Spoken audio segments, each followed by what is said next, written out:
Everybody's here, so I will call the meeting of the Achievement and Communications Subcommittee to order at 5:33.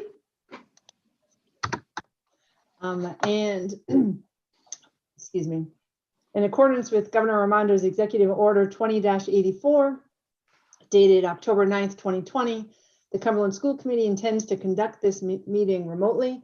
The public can participate in this meeting remotely, but not in person, by calling 301-715-8592, or they can join the Zoom meeting by going to the district's website to the calendar and clicking the link on there. So to begin, I need a motion to approve the agenda. Motion to approve. Oh, second. Okay, all in favor? Aye. Motion passed, 3-0. Next on the agenda is approval of the minutes from the September 29th, 2020 meeting. Motion to approve. Second. Thank you. You guys did that in the exact order you did last time, so I don't have to change the minutes. All right, all in favor? Aye. Aye. Motion passes 3-0. Okay, we have one major topic tonight on our agenda, which is to discuss academics, achievement for the high school with Mr. Costa, his team, content leader. So we are very excited that all of you were able to make it tonight. And I will hand it over to Mr. Costa. Thank you so much. I'm just going to start here by sharing my screen with all of you.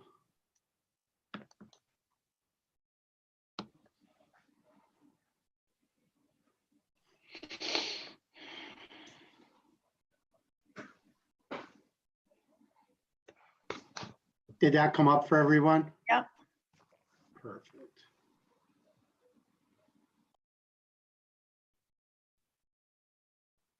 Perfect, thank you. So I do appreciate an opportunity to talk a little bit about the opening of Cumberland High School this year. And as we know, a year like no other before us. I need to start out by just saying how great of a job the staff at Cumberland High School is doing in these challenging times. It's so appreciative, and every day we're getting communication from parents recognizing how difficult this is, not only for them, but for the staff to keep the momentum going in the right direction. So it's just important that I give a big shout out for them, because once again, they're the ones on the front lines doing the work with our students. So I wanted to share a little bit with you also about what I hope to talk about tonight. We want to review some surprising enrollment data for CHS this year. We creeped up, which is fantastic news, more students attending Cumberland High School this year than last year. And then I would like to invite Mrs. Delfino to update us on Pathways enrollment. Quite a surprise there too. And I want her also to be able to share some feedback we're getting from our Clippers that live outside of Cumberland. You know, real positive things that we're hearing from them in their experience at Cumberland High School. I then want to move on to highlight some differences between our fall schedule compared to our spring schedule. We know that there were some questions about it before school started, and I just think it's important to revisit it a little bit. And then we definitely want to spend some time talking about what instruction looks like at CHS right now. You know, it's different, but we're doing a great job at it.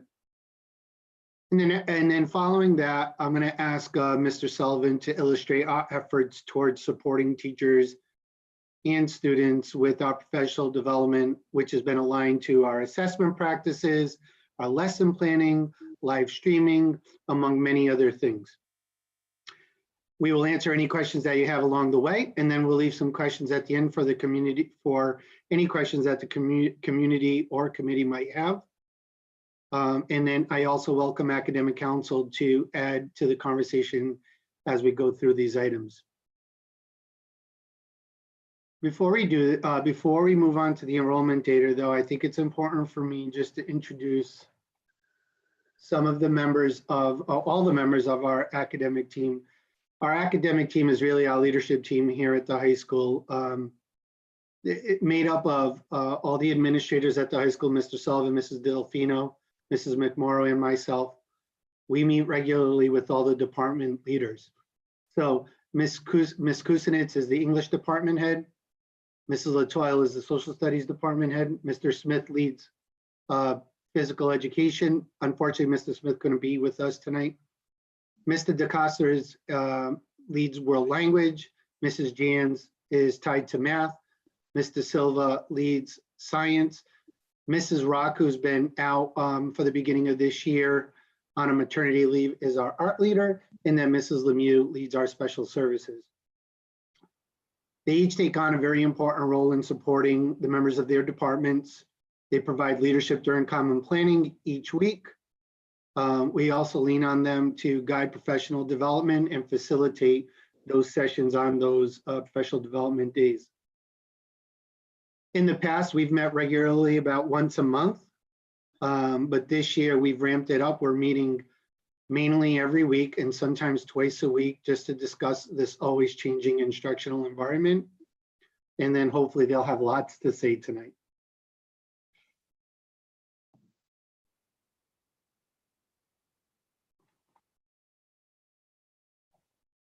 This page did not reload. All right. So, And Mr. Costa, can you share this slide deck with us afterwards too? absolutely, absolutely. So just to move on to some enrollment data.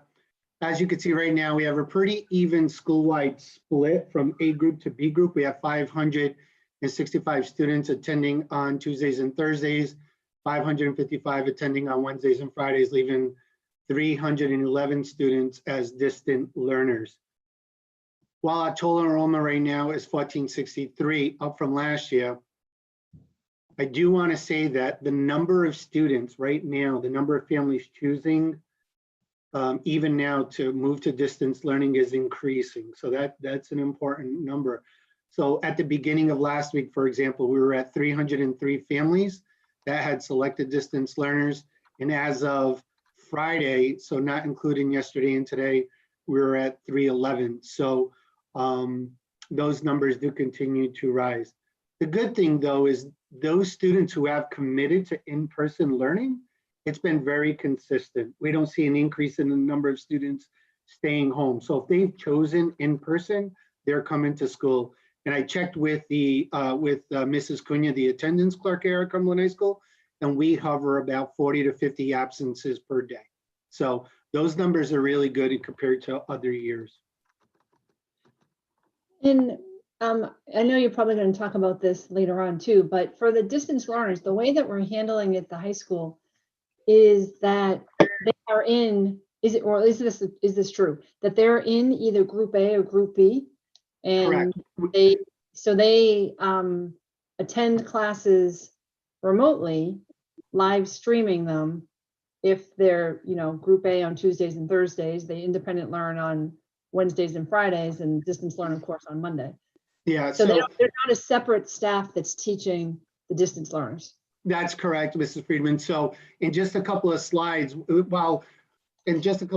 want to highlight the fact that while the split school-wide is pretty even, when we get into the classrooms, it does look much different.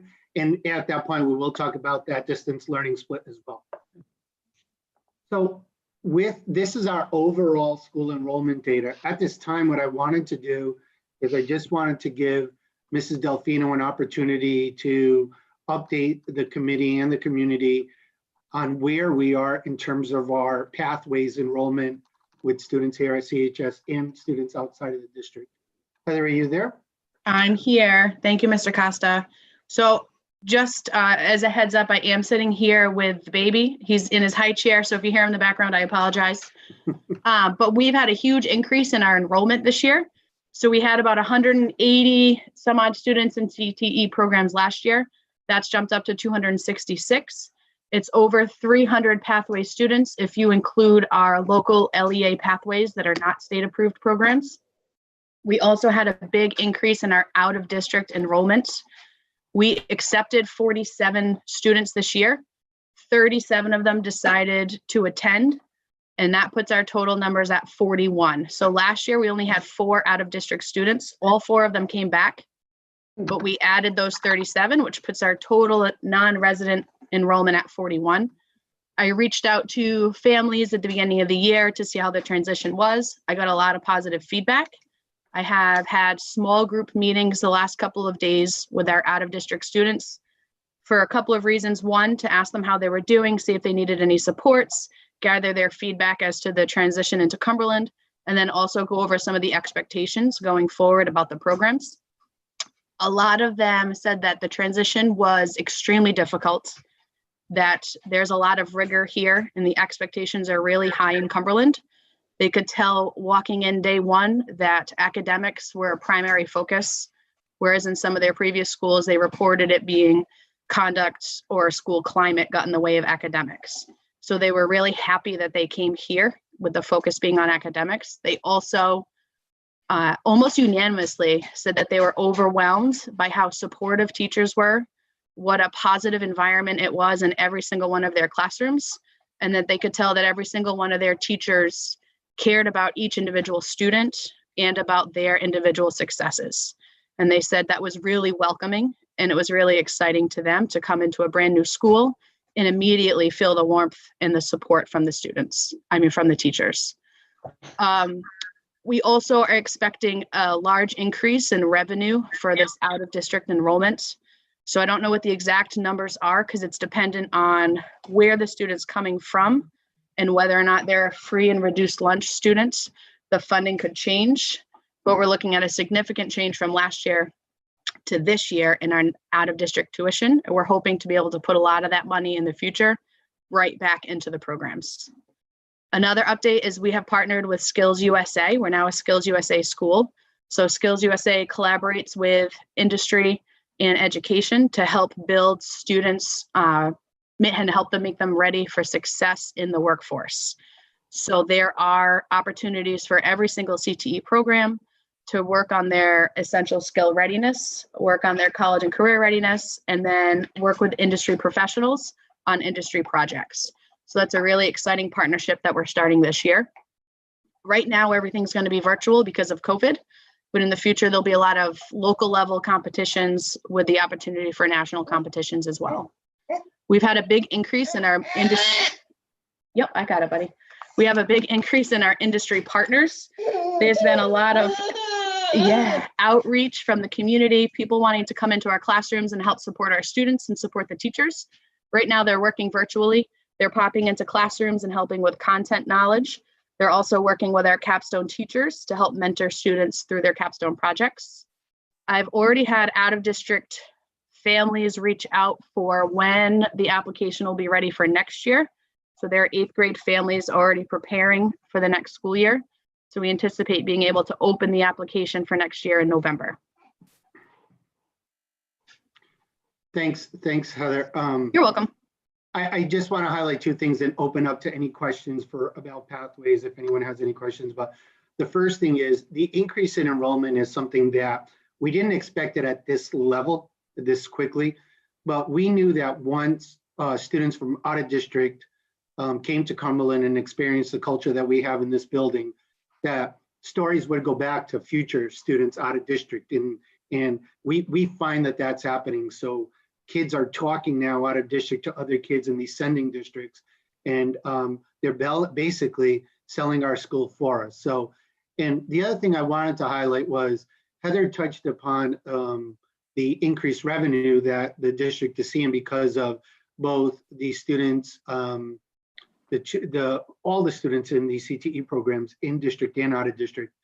And a couple of years ago, we established a baseline interest of students that might be interested in a culinary program. And some of those programs that are more hands-on, designed for students to go to work right after high school. In the short time, and we ended up closing that because we knew at the time it wasn't a good time for the district for us to open up a new program that was going to be costly to build. But we had 188 students select culinary, either as a pathway or an elective in a program that we weren't able to offer. So maybe in the future, at some point, we can invest some of that money into a program such as that. So I open it up for questions now if anyone has questions at this. May I make a comment, please, Mrs. Friedman, Madam Chair? Just just a couple of things. First of all, I mean, I think the fact that we have 41 students right now from out of district, who are enrolled, in Cumberland, which is a wonderful thing, and it is generating some income. And I would agree that we should reinvest the money that we are generating from those out of district students, right back into the program. There are other districts that are doing that. One that comes to mind is Ponagansett, and Ponagansett has been taking the money that they have generated from out of district placements and reinvesting it into their CTE program. But that is not the most important thing to me. And I've stated this publicly many times. The most important thing it seems to me, and I'm sure everyone is in agreement, is those 266 students that are involved in these rigorous CTE programs. Cumberland students that have decided to pursue these pathways. And I think that that's really important, because I would imagine that if we did not offer the programming that we are offering at the high school, that at least some of those students might consider going to a school that has the programs that they're interested in. So to me, I think, and that's been one of our goals from day one, is to make sure that we keep Cumberland students in Cumberland. And I think the fact that we have these other students is a credit to the work that's been done, and especially to the good work that Heather has done. And I think it's important to note that the school committee supported this Pathways Director position a couple of years ago when we were first starting to have a conversation about this. So I just thought it was really important to mention that, especially the point about those 266 Cumberland students. We don't want to lose any of our kids. That's the bottom line. So thank you, Madam Chair. Yeah, so I have a couple of questions, Heather. So the 41 students coming from outside the district, are we finding, I know it's probably a smattering, but are we finding that any towns, more kids are coming from any one town than other towns? The majority of the students are coming from Woonsocket and Pawtucket. I would say Woonsocket's number 1, Pawtucket's number 2. A lot of the students that applied and did not come, one of the primary reasons for not choosing Cumberland was transportation. They wanted to find something closer to home, and a lot of those students did reside in Pawtucket, and unfortunately they are not in our transportation zone. Oh, okay. And then for the pathways themselves, which ones are getting the biggest enrollment? So we saw a huge out-of-district increase in our business program. So I don't have the numbers in front of me right now, but we probably had 12 total students last year in our business program, and it's up into the 30s now this year, with almost half of them being out-of-district students. There's also been a huge jump in our robotics and pre-engineering program, and our biomed program has consistently stayed the largest. Yeah, okay. Great. How do you, Dennis? Yeah, Madam Chair, if I may. Ms. Delfino, what is the criteria for getting in the program? Is it, do they have to have a minimum grade point average coming out of 8th grade or whenever they transfer in? Or they need, So yeah, there are minimum academic and attendance requirements. So when the students apply, they fill out the online application, and then they need to submit also, well done. They also need to submit their most recent report card or transcripts, depending on where they're coming from, and then attendance data as well. So we ask for the full school profile. We did put in a minimum GPA requirement, but it's tricky to calculate from some charter or middle schools that don't have grading systems like ours. So we try the best to convert their middle school report card to what that would mean up in Cumberland and looking at that. But yes, to answer your question, there are minimum criteria. we did have students that were not accepted. Do you have the ability, once they're in the program, are they locked in? If there's any sort of, even the Cumberland students, if they're not meeting certain requirements, do they go back to a general kind of track, or? Yeah, so there are requirements that they need to maintain in order to continue their enrollment. So he sees himself in the camera. No. So if very they're not exciting. maintaining that minimum requirement, where's the bingo? I'll get it in a minute. So if they're not maintaining their minimum requirement, there's a probationary period. That way they don't get kicked out right away. We can give them supports first, help them get back on track, and work with them first. At this point, we have not removed anyone from a program. We've had students go on probation, but with supports, they were able to write their path and stay on track. Did you ask about, are they locked in too? Was that another part of your question? Yeah, no, you kind of answered it. You know, they have to meet certain requirements. The only other question is, it's more of a request. Can we get a list of the towns where they're coming from, just so we can get an idea of where we're having success, or maybe we can even, when things get better, we can. I don't know what the protocol is for marketing the program or anything like that, but if we could just get an idea or a list of where they're coming from outside of Cumberland, that would be very helpful as well. I have that enrollment data that I can share with you. So Great. We did reach out to some local schools about marketing. There were some parochial schools that were on board. There were some other charter schools that said that they couldn't promote programs that weren't in line with wherever their track was going.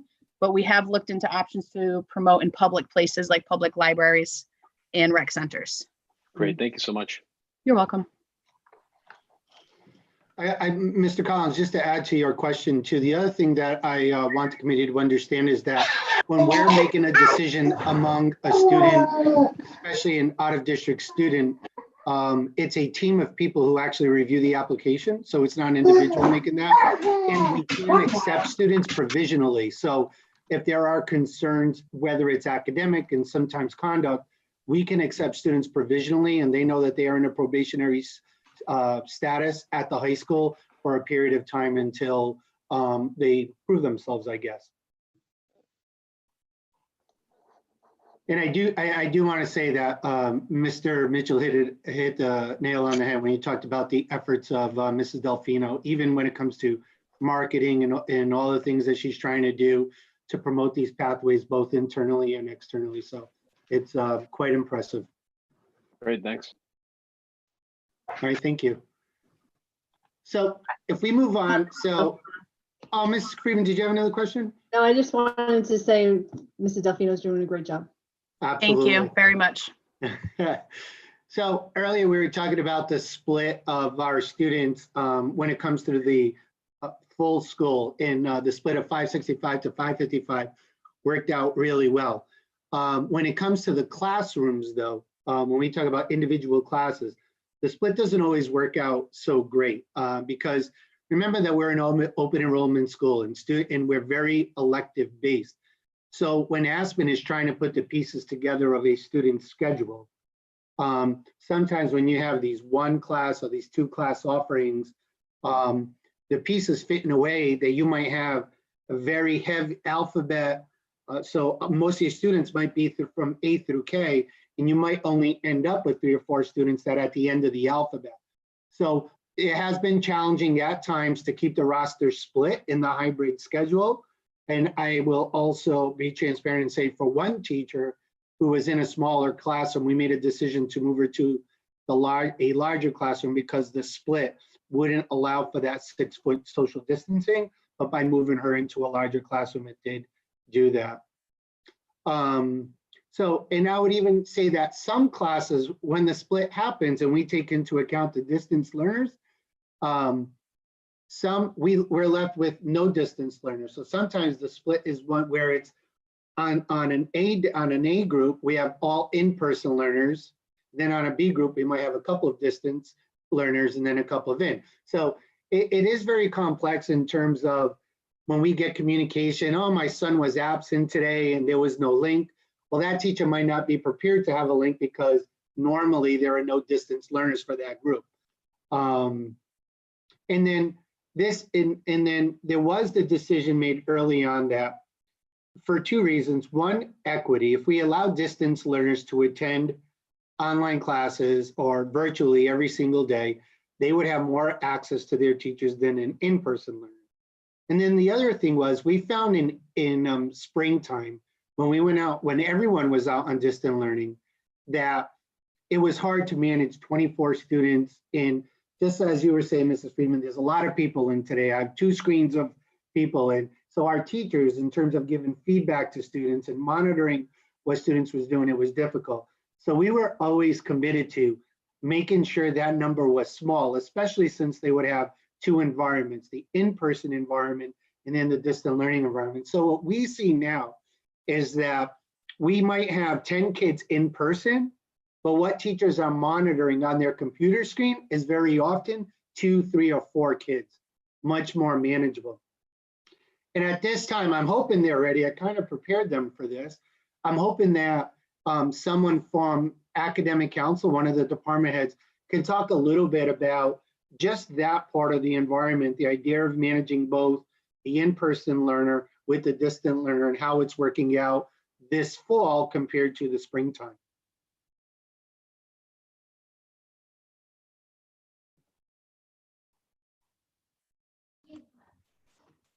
I guess I'll be brave. Thanks, Amanda. Just comparing our experiences from the spring till now, certainly having those smaller groups, as Adolfo said, is making it a lot more manageable. So, you know, when we have 10 students sitting in front of us and 4 on the screen, those smaller numbers make it easier to manage those 2 separate environments that you have going on at once. You know, to try to even wrap my brain around how I would manage that in a class of 27 with 10 at home and 17 in front of me, man, that would be, to be perfectly honest with you, kind of a nightmare. So the way this it is. yeah, the way this split is working, it's, oh, you're doing it, okay, all right. The way this split is working out, it certainly is very, very manageable, and I'm appreciative of that. So.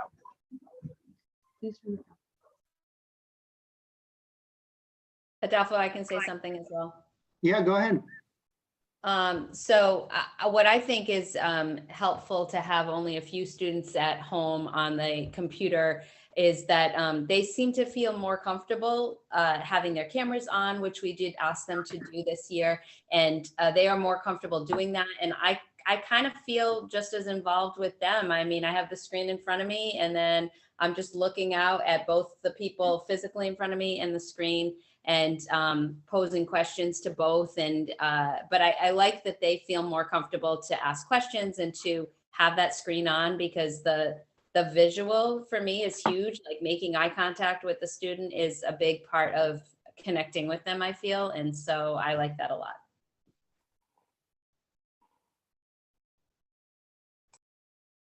All right. And Mr. Costa, later on in the agenda, are we talking more about instruction? We are, right? The very next slide, we'll be jumping into that, Mrs. Friedman. Okay, all right, I'll wait. All right, so I'm actually this was about the spring to fall, but I feel as if we've kind of explored this a little bit now. So I did want to jump into instruction. So I like both of these graphics. I think they're very telling of what's going on at CHS and what it looks like at CHS right now. On the left graphic there, you see this triangulation of the classroom environment. You have your in-person learning sitting at desks, of course, socially distant. And then you have your remote learners at home that you see through the laptop. And then you have your teacher sitting at the desk. Instruction is happening in this illustration, and students both at home and in school are receiving it at the same time. This is how we originally introduced live streaming at the high school. But the illustration to the right is actually more depictive of what's going on. So you still have the students in person. You still have the reflection of the students sitting at home, but the teacher is no longer sitting at their desk. They're standing in front of a board, whether it's a whiteboard, a digital board, but they're standing up in front of their board and they're providing instruction. And if you look at that illustration on the right-hand side, you see that there's this computer right where the green circle is in the center of that illustration. And the computer is our kids at home, and that's what they see. So we have, while we started with the illustration at the left, and we as an admin team, we said, you can do it this way, sitting at your desk, delivering instruction to both kids in person and at home. We have already evolved, and our teachers, they're rocking it in their classrooms, and they are, I mean, I walk into a classroom and now what they're doing is they're highlighting the new technology. I went out and I got this camera, now I can do this. And this is what we're talking about in our department. So in October, we ran a workshop that was attended by several teachers. And the goal is simply, this is, you know, the illustration on the left, this is how it can work. But it's just, we are not there anymore. We are well past that. So I asked Mrs. James if I could share this next screen, and she said it was okay. So these are pictures of our classrooms right now. So during our last PD day, each department shared out their learning in different formats. And Mrs. Jans asked her department to share what their classroom environments look like, asked them to share the tools that they're using in their classrooms. And these pictures are from those classrooms. So really quick, in the top left, that's actually Mrs. Jans teaching, the top left, and you see she has the Chromebook out, she's standing in front of a screen, and she's using the electronic pens that write on the whiteboard. Mrs. Jans, I believe that's the electronic pens, or is that regular whiteboard marker? No, it's the electronic pens. Yeah, so each one of our teachers have electronic pens. They work like whiteboard markers, and you write on the whiteboards, and students at home and in person can see that. You go to the middle picture there, the next two pictures, you see that, again, they're using both a desktop with the Chromebook in order to meet the students' needs in this. Interestingly, in the bottom left-hand picture, the bottom left-hand one with Mario there on the back wall, that teacher, if you notice right next to Mario, there's a television screen. And that television screen is actually connected to the Chromebook. So students who are at home are not only seeing what's going on the whiteboard, they're also seeing everything that's going on in the classroom. So this is really bringing them into the classroom as much as they can. And that's one of the things that we've been committed to at Cumberland High School is how can we make students who have chosen distance learning feel a part of the class as much as we possibly can. So teachers are trying to figure it out in every way they can. And then in the bottom right-hand corner, I just wanted to highlight again that you have in this picture, I did want to also highlight the great use of the tape to social distance students and to mark rows and stuff, just to know that our teachers are really committed to everything we're asking them to do during this time. At this time, because I'm highlighting the math department here, but I don't want to only highlight the math. There are so many great things going on with every department across the school. Mr. Smith shared with me their difficulties in terms of, imagine in a gym class, for a while they were walking around the gym like this, holding a laptop in their hand so they could invite students at home into their class. Well, you know, after some discussion with that department, it just didn't make sense. So they're more committed to making videos. The teachers are making videos and sharing videos with students at home and asking them to review those videos and challenging them that way. So each department has kind of might have taken on a different approach, but the one thing that they're all doing is they're trying to meet the needs of our students. So I do welcome other members, and then again, Ms. Latoya, Ms. Jans, to contribute to the conversation, talk about what's going on in your department in terms of what your teachers are doing in their classrooms.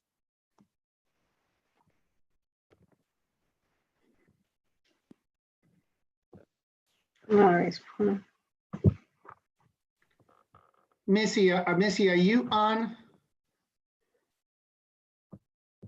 Is Missy here today? Yeah, I'm here. Hi, I think- Missy. Tammy's ready to speak too. Oh, awesome. So Missy, could you start by just talking about, and we know that some of the teachers in your department had a real interest in incorporating students both at home in class discussions, in collaboration with students in person. Can you talk about how some of those things are happening in your department? Sure. So we've been, On the PD day, we went through, I had made a number of videos with different department members of the different ways we are live streaming, and everyone is kind of helping each other out collectively. We've been sharing material, going into each other's classrooms. I had Mrs. Bertram in my class the other day watching, and we have been really trying to collaborate together to make sure that we're really trying different techniques to incorporate the students at home into the class, and also using that independent time really effectively. So we've been doing a lot of breakout rooms where students at home are collaborating and having discussions together while we're running class. Mr. Primiano, I know, has communications classes, which is built on communication. So it's really important to him to incorporate some different techniques where he's brought those students at home into the classroom on all days. And then, yeah, we tried all different. Go ahead. Missy, so teachers are setting up group work, but what they're doing is they're mixing both kids in person with kids who are in distant learning and having them collaborate that way. Right, both. Sometimes just the independent learners are working together and collaborating during those 41 minutes on breakout rooms. And we can access them on the side. So I did some PD with them. So I showed them 2 different ways they can do breakout rooms. And they worked really, really hard testing those out in their classrooms. Mr. Ryder showed me a couple of ways he's been doing it. And so sometimes they'll have activities like with different tools like the Jamboard, and they'll have the students at home participating with the students who are in class. So we've been mixing it up and trying different things. Missy, as early as just a week and a half ago, I think, maybe last week I was in her class, I just also bought a camera that she was very excited about. She attached, so now her students see the classroom much differently. So again, we're not set and even I would say that what it looks like today is probably not what it's going to look like in a couple of weeks, because I just imagine that an evolution would continue. Yeah, the kids pretty much talk to one another. So a number of us, I've gone over and done tutorials with certain teachers, and then those teachers have done tutorials with other teachers, and we've kind of spread it around. So we're all visiting each other on our preps and teaching each other how to try some different techniques. But the kids at home are like part of the discussion. They're in the classroom, they're on the screens, they're part of the class Awesome. circle, which has been really helpful in the live setting, in the hybrid. I think Mrs. Lemieux wanted to add. I just want to say similarly to what Missy was talking about, the co-teachers in special education are also using those breakout rooms as well as office hours to support students within those general education classes in either reteaching opportunities or working through the processes that they're working on in class. So they are able to attend it live, but also use technology to reach those kids that are not in front of them at the same time.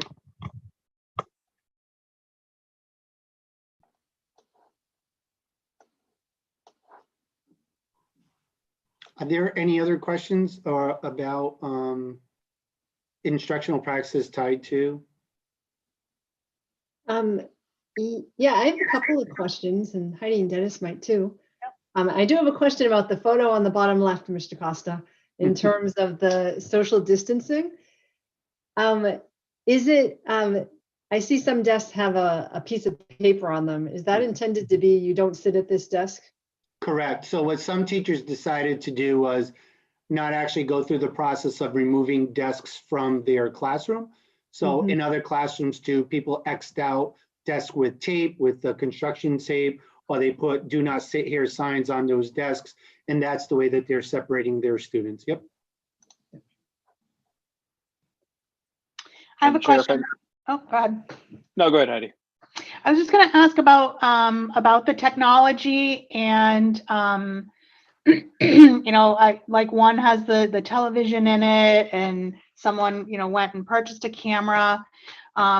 It seems to me that it would be difficult to try and teach live students and remote students on a Chromebook. Like if I have people in front of me and then also trying to find 4 faces on a little laptop monitor.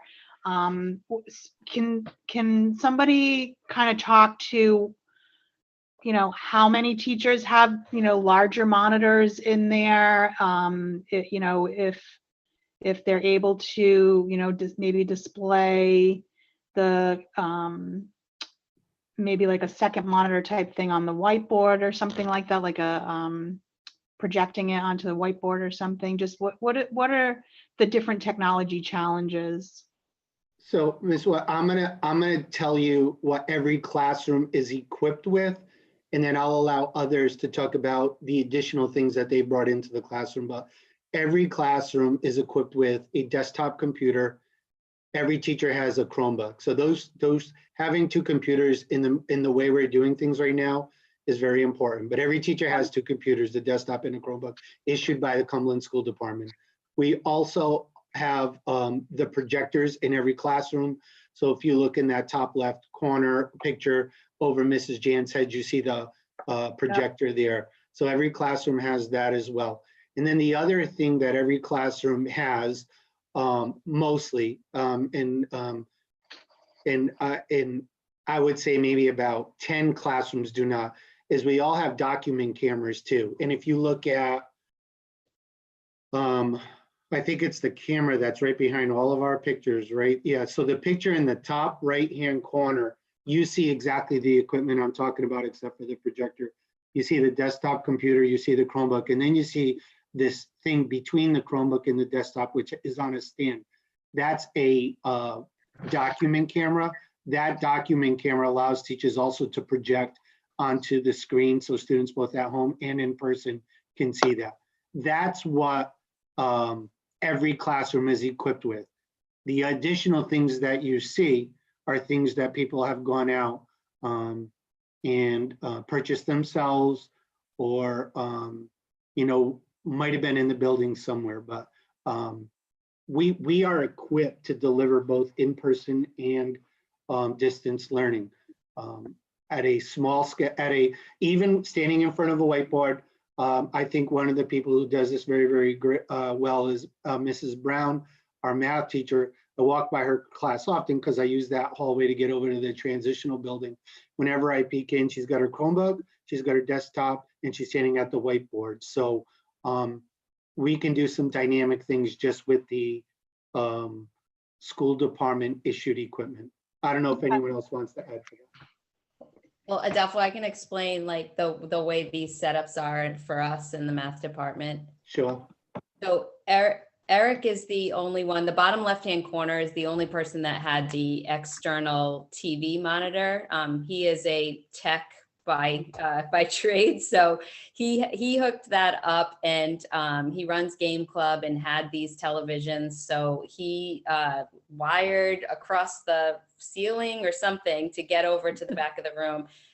Other than him, at least the math department is all using the Chromebook and the laptop at the same time. And so what we typically do is join the Google Meet in both the places at the same time. And the virtual students are in one of those places to be looked at and talked to seamlessly pretty much with the class that's in front of you. So for me, I use the Chromebook. The kids are on that Chromebook. So I'm in that top left-hand corner. I have the Chromebook on a cart. That's the kids that I have at home that I am looking at and talking to at the same time that I'm talking out to the class.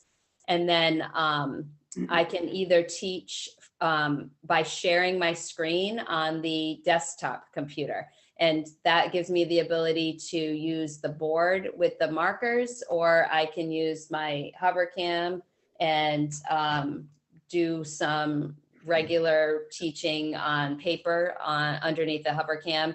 And it's projected up on the board the same way as it would be if I was standing up there. So the big thing, I think, is having those two computers running at the same time for us, and also being able to sort of drag that around with you. So you can see, like on the second picture on the top left, the second picture in the Chromebook spun towards the teacher. On the third one over, it's spun towards the teacher. Mine is on the actual cart, so I can kind of pull it over towards me, and that makes it easier to talk to the kids at home.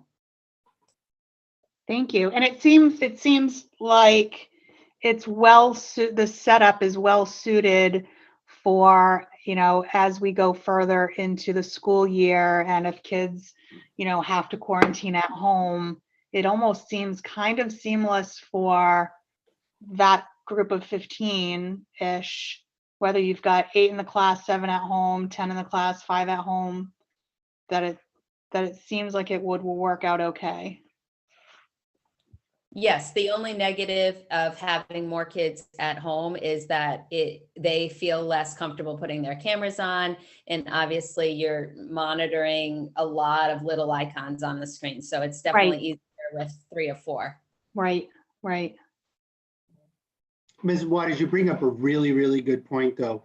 The way that the system is set up at the high school right now, in terms of the hybrid model with focusing both on in-person and distance learners at the same time, trying to incorporate them into one model. There's so much fluidity. If a kid right now were to be quarantined by the Department of Health, that kid, all they do is they just, they go to the link and they attend class that way.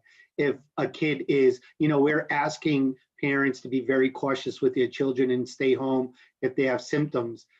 Parents can be cautious, and parents can keep their kids home knowing that kids don't necessarily need to miss today's lesson. And they just can log in. Again, in those times, in those very, very, very small instances where, let's say I was teaching and on an A-day, second period, I happen to have no distance learners, I might not have a link ready to go. But those instances happen so few times. Other than that, this is why at the high school, the allowance for that, if a parent decides, I'm feeling less comfortable with the numbers raising, I want to move my kid to a distant learning environment, we can accommodate that much easily because we didn't split those two up. Well, obviously we split them up, but we didn't create other sections. They're still part of that class. And so, and even our teachers are also, like when they have to stay home because of symptoms, they want to jump on those links and they want to support our students. They want to do those types of things, and the professional growth that we've seen allows them to do that. Great, thank you. I have a question. So we've heard from ELA, math, and social studies. Are the other departments, I don't know if they're available, but are they using the technology in the same way? Or is there some sort of variance? Because it seems like there's a lot of flexibility with this technology, depending on the strengths of the teachers or the needs of the department or the students. Mr. Collins, I'm hoping one of them jump in because I believe they're all here and answers that question for you. Anthony Sola has his hand up. Yeah, I was raising my hand. I wasn't sure the protocol for just jumping in here in a 23 person meeting here, but just talk. Yeah, over people. So that's the rule. Nice, perfect. I'm great. I think all the departments in the school are doing a great job with it and have these common protocols in place. Like, I know they seem elaborate, but like Mr. Costa said earlier, I think a lot of the teachers adapted quickly to the scenario. Me personally, and the science department, the toughest thing is just not really being able to do too many labs because of the whole hands-on learning experience. So teachers are supplementing that. And to me, labs are reinforcement of the material that's being taught. So to supplement that reinforcement, teachers are either giving the students data or finding online simulations that can be done. And to be honest, online simulations are more accurate than actual data just because you can eliminate a lot of factors that mess up labs. And then some teachers are doing some unique techniques that are still able to be done during COVID times. So I know Mr. Pariseau took his class out to the parking lot, and it probably should be on the news as like a model lab. They were counting cars and then figured out the biodiversity of the parking lot. So he did a great job of adapting and finding something he could do even in this tough scenario. But I know that wasn't strictly technology, but just in general, the mode that science was going in. Appreciate it. Thank you. No problem. So, Mr. Costa, I have a question about curriculum pacing. We've talked about this at the K through 8 level, and due to the hybrid model and 2 days a week or 3 days a week of live instruction, I'd be curious how teachers are handling that, how they're, I guess, kind of deciding, because they're teaching essentially the same lesson 2 days in a row, and then it's like Groundhog's Day, and then the same lesson again 2 days in a row. But how is it impacting how they can get through the curriculum? And what's that like? Yeah, so Mrs. Friedman, it's scary how in tune you and I are right now, because my next slide talks about is exactly about that. So we are going to answer that question. And if you wouldn't mind, though, I just want to give Mr. Sullivan an opportunity to talk about some of the PD work that has gone into opening school, as well as since school has been open, because a lot of it has been focused on those assessment practices, making decisions about curriculum.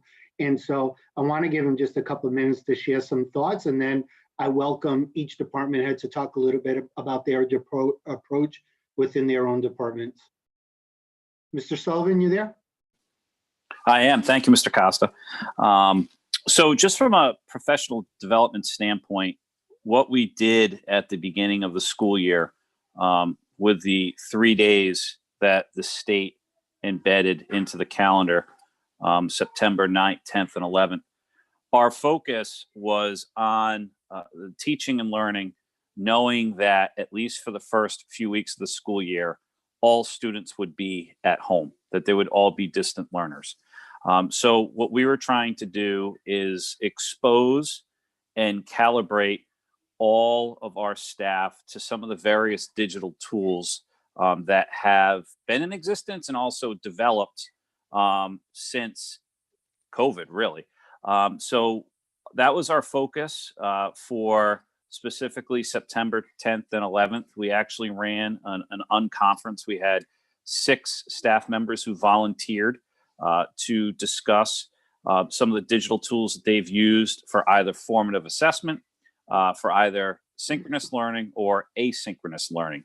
And we had all other staff members sign up for a 4 session rotation, so they could get some, like I said, exposure to the various tools out there. And they really ran from some very basic tools, such as like a Google Slides, to some more high level teaching and learning platforms that could be used for asynchronous learning. So that was our focus from a teaching and learning standpoint. We also spent a lot of time and afforded each department time to develop the 2-day lesson that Ms. Freeman, you just spoke about, that how are we going to convey information to the students and also give them tasks during their independent learning time to both reinforce and advance the curriculum. And we felt that was very important to do departmentally so that everyone was on the same page, so that a student that was taking, say, U.S. history would have the same experience regardless of what U.S. history teacher they had. We didn't want one U.S. history, for instance, to be out in front, so to speak, curricular-wise. Whether if you go into math, algebra, geometry, you want everybody to be on the same page in that sense. So we spent a lot of time, like I said, those first 3 days working departmentally on the lessons, the 2-day lessons. And we also spent a lot of time, because the biggest challenge was on the assessment piece. With our progress assessments and our summatives, how are we going to give both those types of assessments that were authentic, but also we were being careful about making sure that it wasn't information that a student, for instance, could look up online and therefore weren't challenging themselves, and trying to eliminate any possibilities of plagiarism or just types of activities that we wouldn't have in a regular classroom. So that was the focus, like I said, of those first few professional development days. Now, once we got to the point where we were going to shift to the hybrid model, which was in early October, October 13th was going to be the first time that we were going to have all students grades 9 through 12 going through the hybrid. That's where our focus had to be on the challenges of now live streaming, where you would have students both in person and you would also have them on the computer. And that's probably the one piece that had the most angst for teachers and staff. So what we did in advance of that day is that Mr. Costa put on a PD session after school on a Wednesday that several teachers volunteered to take part in. And that was, like I said, all about just basic understanding of the live streaming process, where you would work with the tools that you had at your in your classroom, both the desktop, the Chromebook. You had we have the hover cam that would also be used so that you could bring in all students in the learning process. The October 19th Professional Development Day, which the state slotted in, was very timely because we used that day exclusively to get everyone calibrated when it came to live streaming. And one of the things that I talked to the content leaders about in advance of that October 19th day is you have to treat this professional development day with your department like you would your classroom. You're going to have to differentiate your instruction depending on how comfortable people were and where they were in that stage. So we spent that day, again, departmentally, and content leaders really taking the lead on making sure that all members of their department had a basic understanding of the expectations of when it came to live streaming. And I feel like the feedback that we received on that October 19th day was very positive. There was certain staff members that had in the past been very fearful of moving in that direction, definitely had more confidence. And, when you look at the early returns since the 19th, we've gotten some real positive feedback from students as well when it comes to like the teaching and learning piece. Moving forward, we are going to continue to refine our practice as it relates to live streaming. And we're going to look to use those future professional development days that the state has given us. There'll be one in November 16th. There will be one in January, March, and I believe the last one is in May. So our goal in those professional development days is to continue refine our practice. And I think the best way of thinking about it too is allowing department members, allowing staff to share their best practices, and also to provide feedback to each other about certain practices that have gone very well, certain practices that maybe have not gone so well, and to use each other, like I said, to move in the same direction. So like I said, we can continue to evolve, as Mr. Costa said, use that word evolve. This is a kind of a very new way of teaching, and it's like a 180 from what everyone was doing a year ago. So I believe across the board, the comfort level, and if you want to look at silver linings from a teaching and learning perspective, since we've had COVID, is the amount of digital tools that are out there and platforms that you can use to enhance the teaching and learning experience is tremendous. And what we're trying to do across the board, regardless of whether we're doing the live streaming or whether we were doing in person last year, our focus is on improving and increasing student engagement. And that's going to continue to be a focus even as we move forward with live streaming. So Mrs. Friedman asked some questions about our approach to curriculum and making decisions in terms of how we're developing lesson plans. And I'm hoping that we can share a little bit. I'm talking to the content leaders now, if we could share a little bit about how we've been attacking this within our departments. For us in social studies, we have a high number of AP classes that, you know, losing those first few weeks at the start of the school year and not having that instructional time and knowing that the AP exams are not moving, we've had lots of conversations around how to handle that. One of the things is really making good use of that independent working day. I know a lot of the members of the department are delivering their quote unquote direct instruction on those days via screencastifys. They'll record their lectures and their direct instruction, and that way the kids on the days that they're live in class come to class already having exposure to the information, and then they're able to do the application work in person with the teacher. And so that's been one of the ways we've been trying to kind of move that curriculum along in a meaningful way at an AP level. In terms of our CP and honors classes, we've had lots of conversations around shrinking our units, not necessarily in terms of cutting material per se, but you know, we used to have really 2 large units per quarter with 2 progress assessments and a summative assessment for each. How can we take those units of study and make them smaller and try to get more assessment opportunity in rather than it just being those 2 big ones for the quarter? And so that's work that, to be honest with you, we need to continue to do. It's a lens that we have on our curriculum that we are going to, you know, with these PD days that Patrick has been talking about, in addition to common planning time, that's really just been a big focus. How do we take these big units and pare them down into maybe more manageable units in this distance environment that we're in, to give the kids, you know, the opportunity to get exposure to the curriculum, but maybe in smaller pockets than what we've been doing. So that's what we're trying to do in social studies. And are you finding, like on the AP side, you know, you have a certain, well, with everything, but definitely AP, a certain amount of the curriculum you have to get through, you know, for credit for that class and preparing for the exam. Are you, I know it's still early, but are you finding that your teachers are able to make good progress? I mean, are they able to get as much done as they did last year? Or like, what would you estimate is the difference in being able to get, you know, stay on par with where the curriculum should be? So I can speak for myself. I know that I'm 2 weeks behind. And the reason why I'm 2 weeks behind is because we started school 2 weeks late.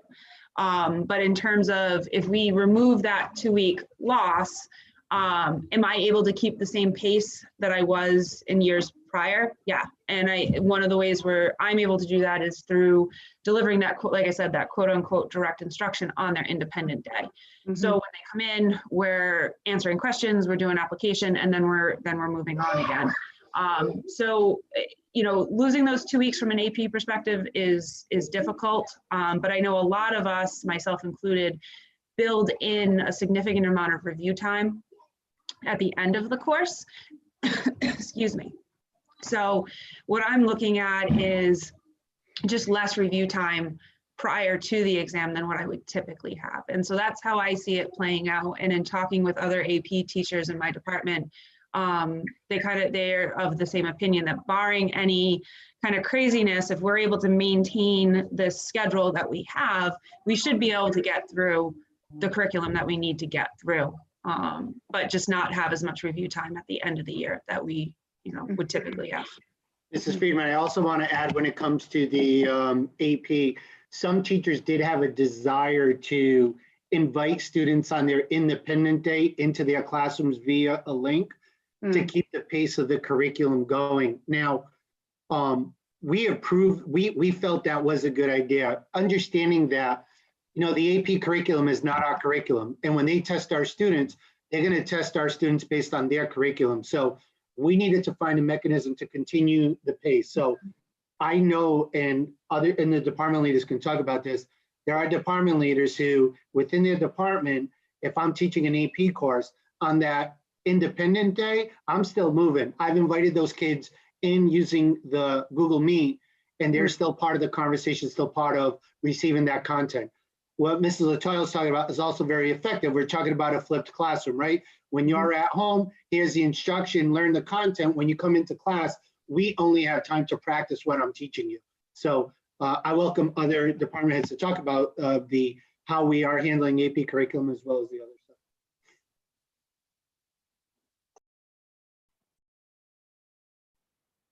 Is there any other department leader who is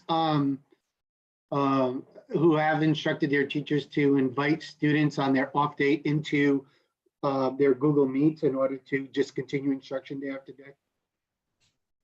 We have done that with some of the teachers, some of the classes, yes, the AP classes especially as well. And but some of the other teachers have also done that just to make it a little bit more fluid and not have to create a separate at-home activity for the students. So they've invited them in and they will record their lesson.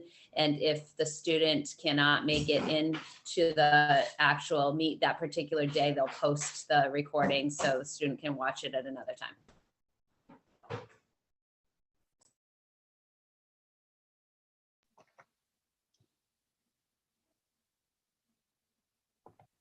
And I just have one last question, and Dennis or Heidi may have something.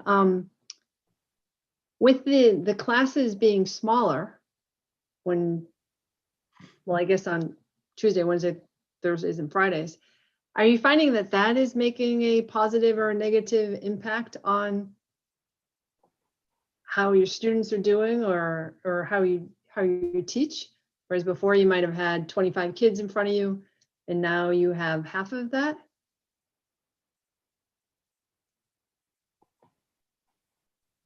To anyone? Well, it might be a honeymoon stage, but I have found zero issues with classroom management in all classes. Nobody says anything and just kind of sits there and does their work. So yeah, we're finding that school-wide. I don't know if it's the mass or stuff, but kids are, they are less vocal, less talkative than we've seen in the past. And I would say that we do talk about the honeymoon stage, but I would say in normal years, we'd already be further out of it than we are right now. So it is a very interesting thing.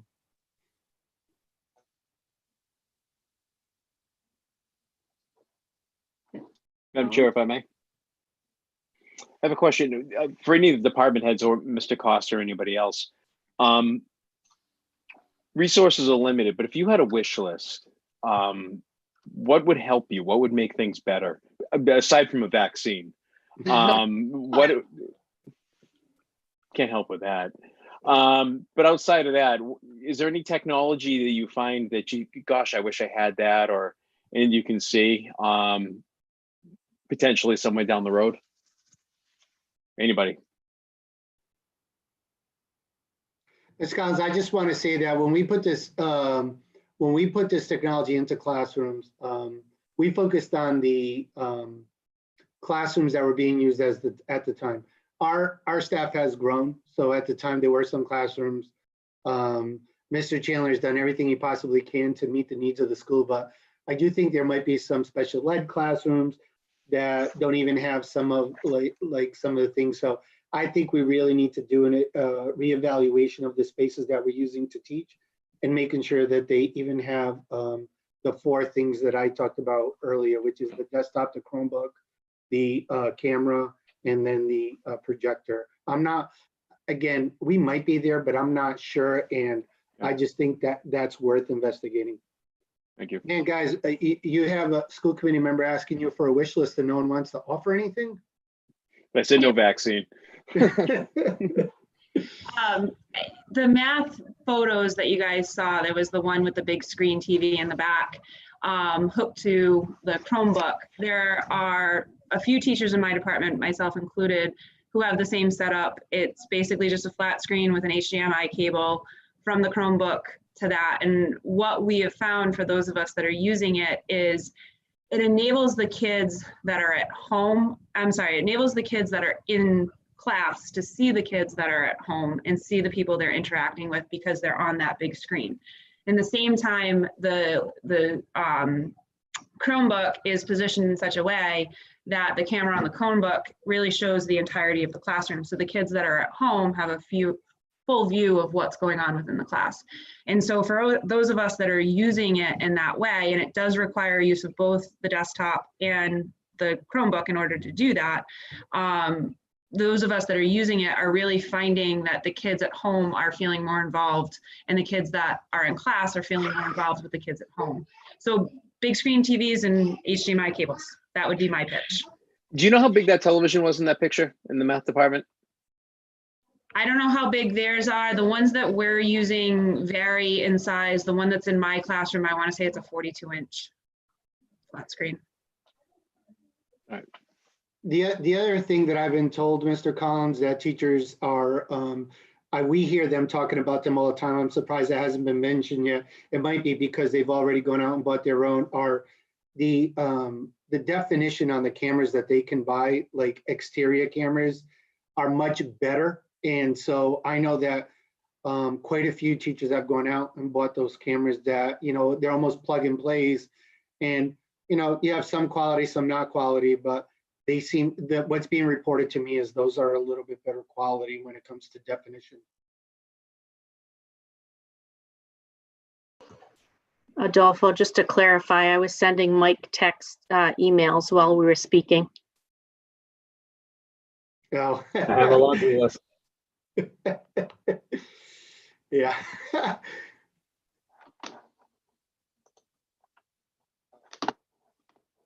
Teachers are really doing a good job with what they have. I mean, you know, and that's the impressive thing. They know what they have, they adapt to it, and they make it work. And that's the environment, that's the curriculum, that's all these new rules that are in place, these social distancing guidelines. The staff is doing a great job. And I got to say, the feedback we're getting, I started out by talking about some of the feedback we're getting from the community and even our students. They're happy to be back in the building. I think that's important. And, you know, they're adapting to it. And when I do go into classrooms, I always try to talk to both the students who are in person, and I can see that the students at home are also listening intently. So they're engaged in the classroom. That engagement, as Mr. Sullivan discussed, we're going to have to continue to work on that, because over time, just like all of us, we're kind of ready to get back out there, right? And our students are also going to look for some normalcy. So we need to continue to engage them as long as we have to, at least to get through this difficult time. Yeah, my daughter's a junior, and we've had more conversations this year about what she's learning than we've ever have. And maybe it's just because we spend more time together than we ever have. But one of the things she said about being in a smaller class, distance learning, is it's easier for kids to speak up versus, 25 kids on a meet, Zoom call or Google Meets. If it's 10 kids, then no, they still, it's not everyone speaking up, but it is a little easier. So the smaller classes like that have helped. And yeah, I think she's adjusted really well. It seems to be going really well. So thank you everyone for all the creativity and commitment to making it work.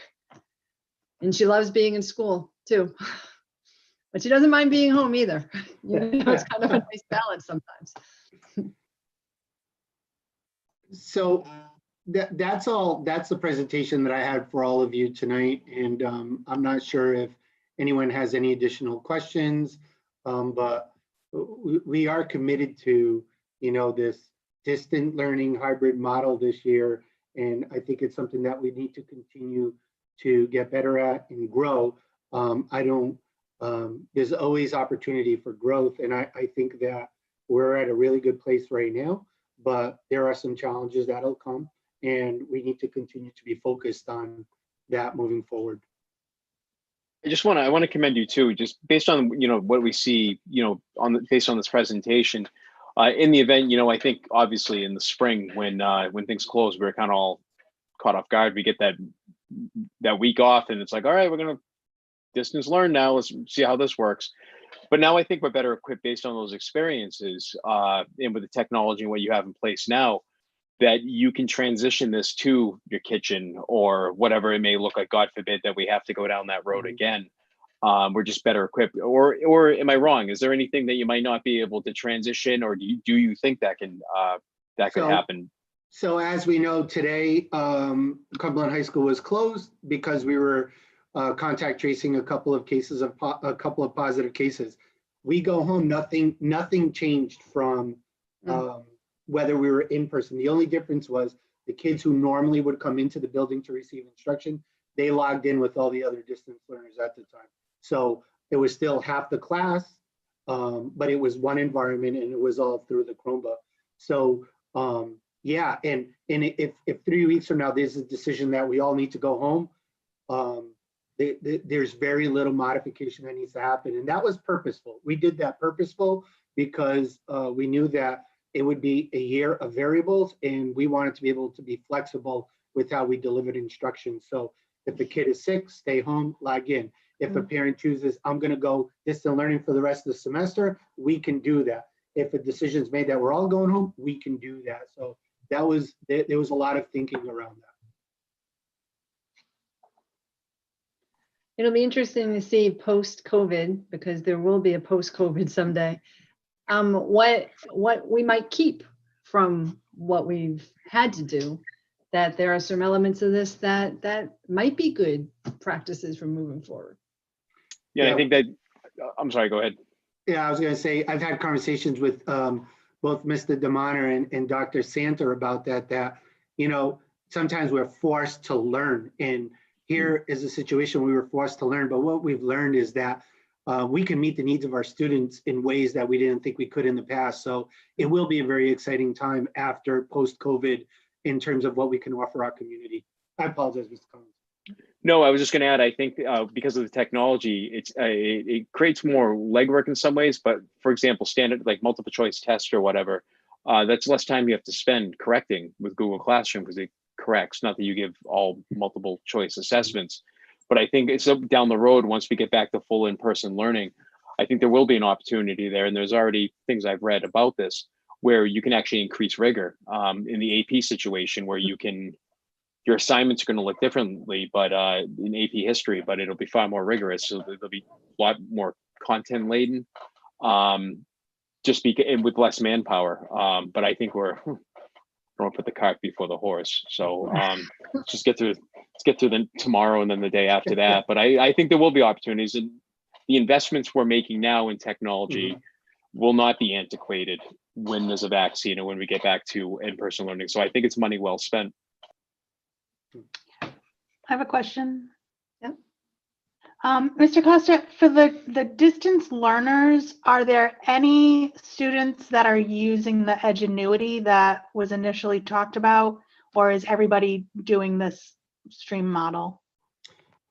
Mrs. Waters, I don't have the exact number in front of me, but it was very small. It was definitely less than 15. I want to say it was about 11 students that chose that option, just to say, I'm going to go completely virtual and I'm going to receive my credits this year using Edgenuity. But there weren't a lot of people who opted for that. Okay. Yeah.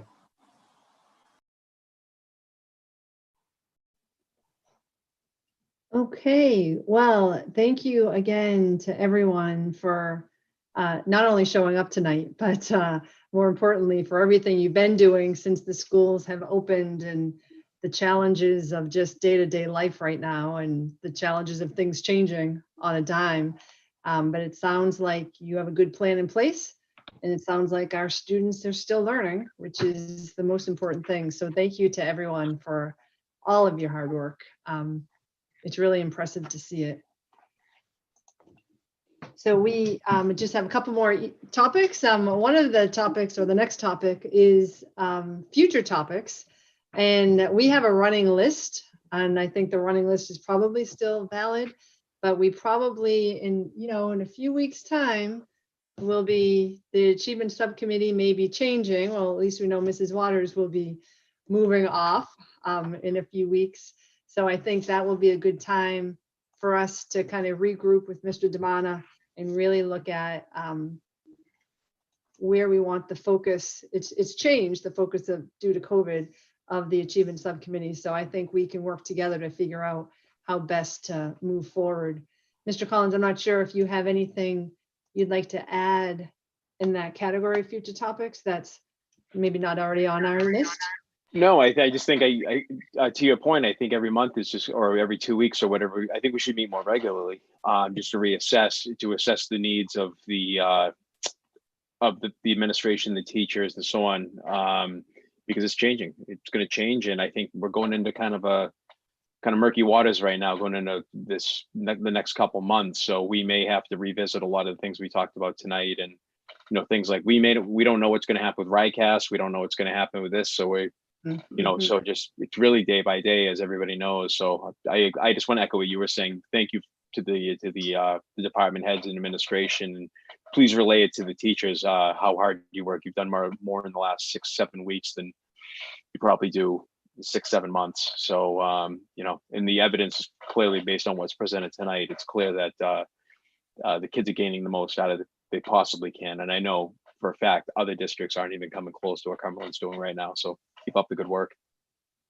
Yeah. And next topic is public comments. I'm not sure, Mr. Chandler, if we have anybody. I do not see anybody at this time. Okay, and so Mrs. Waters, once again, a bittersweet goodbye to you. And I could squeeze in one more meeting before you go, but I think we can leave it at this. Thank you for your commitment to this committee and to the school committee. And just one more thing, Mrs. Freeman, just a reminder to the members here that only the subcommittee participants can speak. There are other members of the school committee that have the opportunity to speak, but they can only speak during. Is a public comment? Is that correct? Because I see a couple members of the full committee on here. So I don't know. Did we ever get clarification on that? Yeah. They can't speak. They can only speak during public comments, and then it really can't be a dialogue. It can just be public comment. Yeah. All right, fair enough. Yeah. So. A fond farewell to Heidi, but hey, you should join and come back for public comments. I actually will.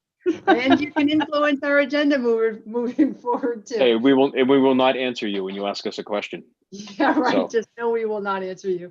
Yes, Mr. Costa. Yeah, I just, Ms. Waters, I hope you don't mind me sharing, but I've asked Ms. Waters to, and also Ms. Bernardo to be new members of the school improvement team at Cumberland High School. So their work will continue, and they'll be continue to support our growth in the students at Cumberland High School. And I welcome them with open arms, and I look forward to it. Thank you. I look forward as well. Hey, Mr. Costa, I meant to mention this the other night, but we got caught up in saying goodbye to everybody. I think I've received, and I know a lot of the members received the beautiful card you sent with the pen. So I do appreciate you sending that over to us, mailing that to us. So thank you. I didn't get a chance to say it the other night. So while we have you here in front of your team, thank you for that. Yeah, you're absolutely welcome. I know that there was conversation about it before we went off on our COVID break in the spring, and I remembered there was interest in those pins.